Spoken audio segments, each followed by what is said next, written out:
Whales, the largest animals ever to have lived on our planet. But their incredible story didn't begin in the vast blue ocean. It started millions of years ago, on land, with creatures that looked nothing at all like the giants we know today.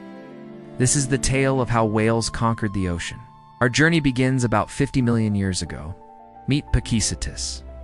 Imagine an animal about the size of a wolf, with fur hooves and forelegs for walking on solid ground.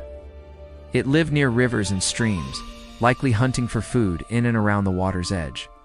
To the casual observer, it was just another mammal. But its skull held a remarkable secret. Inside its head, the ear bones were uniquely shaped, almost exactly like those of modern whales. This was the very first clue, a hidden hint of the incredible evolutionary path that lay ahead. Pakicetus was the starting point, the land dweller with an aquatic destiny written in its bones. Fast forward a couple of million years to about 48 million years ago, and we meet Ambulocetus, which literally means the walking whale. This creature was a true game changer. With a body more like a crocodile's, it was a predator perfectly at home in two different worlds. It could still walk on land, but in the water, it was a formidable hunter. It's propelling itself with powerful undulations of its body and tail, ambushing prey from below. Ambulocetus represents that crucial transitional moment, the point of no return where the ancestors of whales took their first decisive steps, or rather swims, into a fully aquatic life. By 45 million years ago, evolution was fully committed to the water. With Pakicetus, the transformation accelerated. Its limbs, once essential for walking, began to shrink.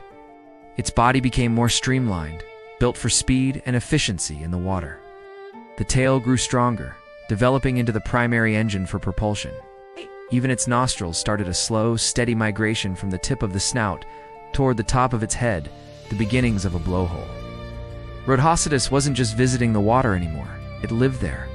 It was no longer a land animal that could swim, but a marine animal with fading ties to the shore. Then, around 40 million years ago, a true titan emerged, Basilosaurus. This was no longer a transitional form. This was a ruler of the ancient oceans. Stretching up to 15 meters long, its body was serpentine and powerful, a top predator of its time. But if you looked closely, you could still see the last vestiges of its past. Tucked away on its sleek body were a pair of tiny, almost useless hind legs. They were far too small to support its massive weight or help it move. Serving only as a ghost-like reminder of the legs its ancestors once used to walk the earth, Basilosaurus was a statement that the whale lineage was now, and forever, a dynasty of the sea. From this point, the family tree split. The whale lineage diverged into two great groups that persist to this day. On one side, the toothed whales, or Odonoceti, became expert hunters of the deep.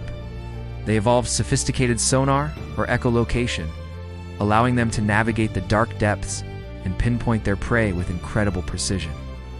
On the other side, the baleen whales, or Mystaceti, took a different path.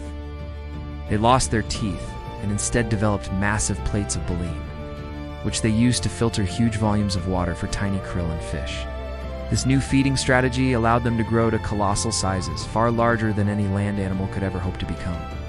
This brings us to the modern era and the culmination of this 50 million year journey, the blue whale. From that wolf-sized creature, Pakicetus, walking along a riverbank, to a leviathan weighing up to 180 tons, heavier than the largest dinosaurs. The blue whale is the breathtaking result of one of the most dramatic and complete evolutionary transformations in the history of life. On Earth, whales are a profound reminder of the sheer power and creativity of evolution. 50 million years ago, their ancestors walked on four legs. Today, they are the undisputed kings of the ocean, gliding through a world their distant relatives could never have imagined. It's a story that proves evolution is often stranger and more wonderful than any fiction. Thanks for joining this prehistoric journey. Be sure to subscribe for more.